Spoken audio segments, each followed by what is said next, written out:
channel. Nah, jadi aku dapat pertanyaan, kalau misalnya udah keterima kerja kan udah posisi aman ya, udah dapat kerjaan gitu.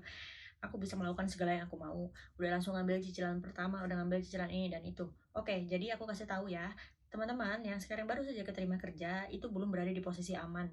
Jadi semua perusahaan itu punya namanya probation atau masa percobaan. Terutama untuk perusahaan yang sudah besar, biasanya di situ dikasih tahu di awal masa percobaan berapa bulan, ada yang 3 bulan, 6 bulan, ada yang 1 tahun bahkan. Nah, kalau yang perusahaan kecil mungkin tidak ada probation ya. Tapi yang pasti aku sebagai HRD sekarang ada probation di tempat kerjaku yaitu 1 bulan.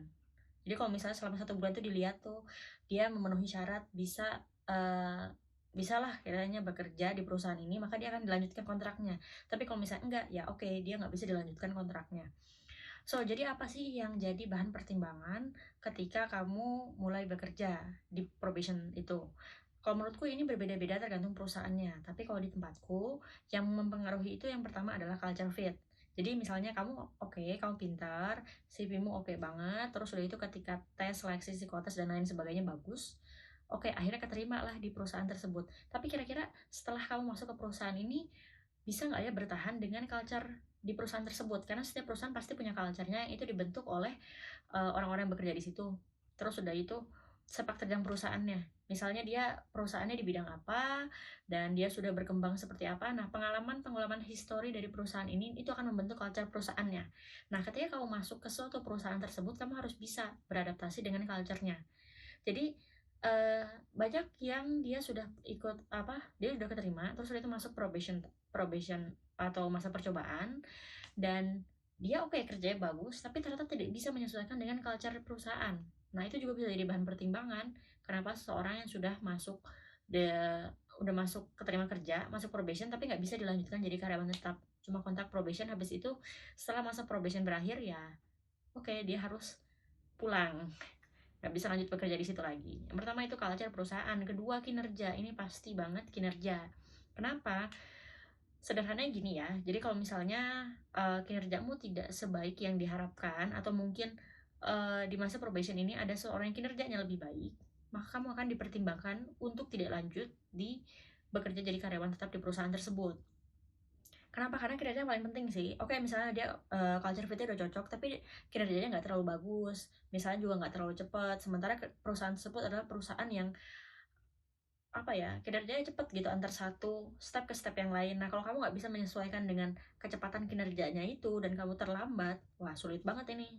Apalagi kalau misalnya masa probationnya pendek, 1 bulan kayak gitu. Kan kamu cuma dilihat selama 1 bulan kinerjamu kayak gimana. Oke, kalau misalnya mungkin yang 3 bulan, 6 bulan, 1 tahun, kamu masih punya kesempatan untuk memperbaiki dalam jangka waktu yang lama tersebut. Tapi kalau misalnya pendek banget masa probationnya, bahaya gitu. Oke, kinerja dan culture fit. Terus ketiga, dan ini yang paling penting, yaitu kejujuran. Jadi banyak banget mahasiswa atau lulusan sarjana yang dia pintar, aktif, terus udah itu pengalamannya banyak, tapi kemudian dia tidak jujur. Tidak jujur di sini dalam artian apa?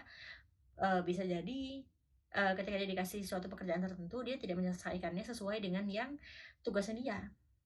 Oke, kalau misalnya kinerja bagus, cepet gitu kerjanya. Nah, tapi dia disuruh mengerjakan A sampai Z, misalnya. Dia cuma mengerjakan A sampai J kayak gitu. Terus dia mengakunya sudah mengerjakan A sampai Z. Termasuk juga memanipulasi jam lembur. Oke, mungkin di beberapa perusahaan itu nggak ada, untuk yang probation nggak ada lembur. Nah, tapi ya bagi yang ada, terus dia harus menuliskan kapan lemburnya, terus udah itu dia tidak jujur dan ternyata ketahuan, ya udah sorry banget, nggak bisa dilanjutkan probation. Probationnya udah selesai, probationnya udah berakhir, dia nggak dilanjutkan jadi karyawan kontrak, jadi karyawan tetap. Kenapa? Karena kejujuran itu yang paling penting. Oh ya, kinerjamu bagus, culture fit, bisa masuk, bisa beradaptasi, semuanya unggul, tapi kejujurannya nggak dapet, ya udah nggak bisa. Karena kenapa? Kejujuran ini nggak bisa dilatih.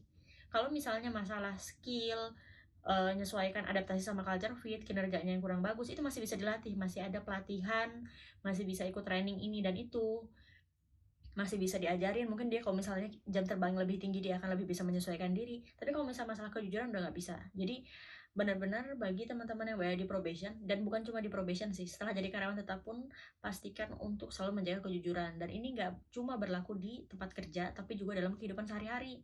Kalau misalnya teman-teman nggak jujur, ya jangankan di tempat kerja ya, mungkin keluarga, saudara, teman lama, udah nggak bisa percaya lagi. Dan kejujuran dan kepercayaan orang lain itu harganya mahal banget. Nah, oke, segitu aja. Terima kasih sudah menonton video ini. Jangan lupa klik subscribe dan turn on notification biar kamu selalu dapat informasi dari video-video terbaruku yang aku upload 2 hari sekali. Terima kasih.